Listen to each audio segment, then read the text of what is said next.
Hello বন্ধুরা, আজকে আমি বানাবো আম দিয়ে বাটা মাছ দিয়ে সর্ষে দিয়ে একটা টক। খুবই সিম্পল রেসিপি। আম কাটা আছে, এখানে হচ্ছে সর্ষে বাটা আর বাটা মাছটাকে নুন হলুদ দিয়ে মাখিয়ে রেখেছি, আর হচ্ছে সর্ষের তেল দরকারের জন্য।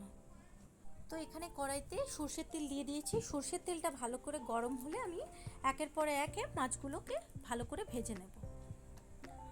তো দেখুন তেল থেকে ধোঁয়া উঠছে, এবার মাছগুলোকে আমি ভালো করে ভেজে নেব।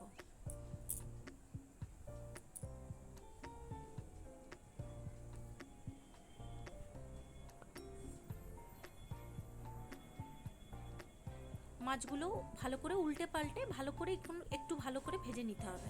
তো আমি মাছগুলো ভালো করে দু পিঠেই ভালো করে ভেজে নিচ্ছি। এইভাবে প্রত্যেকটা মাছই আমি ভেজে তুলে রাখবো।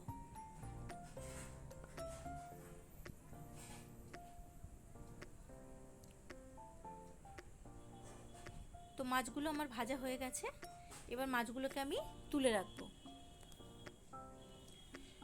ওই তেলের মধ্যেই এবার আমি কি করব, একটু কালো সর্ষে সামান্য পরিমাণে দিলাম, আর শুকনো লঙ্কা, একটাই শুকনো লঙ্কাকে আমি ওখানটায় ফাটিয়ে দিয়েছি। এবার যে কাটা আমগুলো আছে ওই তেলের মধ্যে কাটা আমগুলোকে দিয়ে দেব, খানিকক্ষণ নেড়ে নেব। এবার ওর মধ্যে অল্প পরিমাণে নুন অ্যাড করব যাতে করে আমটা নরম হয়ে যায়, আর একটুখানি ঢাকা দিয়ে আমি আমটাকে ভেজে নেব। দেখুন আমি ঢাকা দিয়ে ভেজে নিয়েছি আমগুলোকে।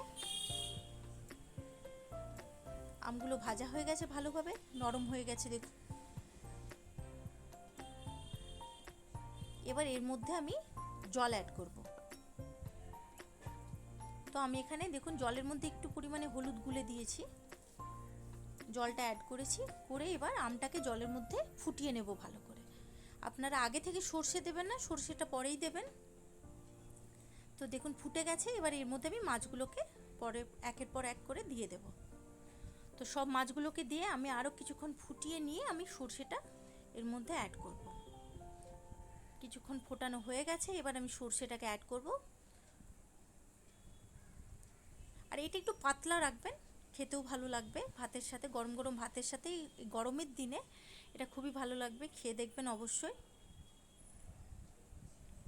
তো সর্ষেটা দিয়ে আমি আর একটু ভালো করে ফুটিয়ে নেব।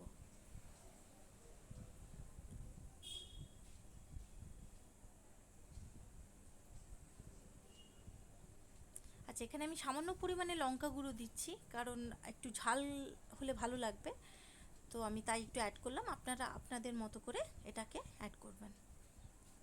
তো আর একটু ফুটিয়ে নিলেই আমার রান্না কমপ্লিট। এটা গরম গরম ভাতের সাথে আপনারা সার্ভ করবেন, গরমের দিনে অবশ্যই ভালো লাগবে। আর একটু পাতলা করে বানাবেন, তাতে আরও টেস্টি হয়। এই সর্ষের টকটা পাতলা করেই বানাতে হয়। তো ভালো লাগলে আমার চ্যানেলকে লাইক করবেন আর সাবস্ক্রাইব করবেন। Thank you for watching.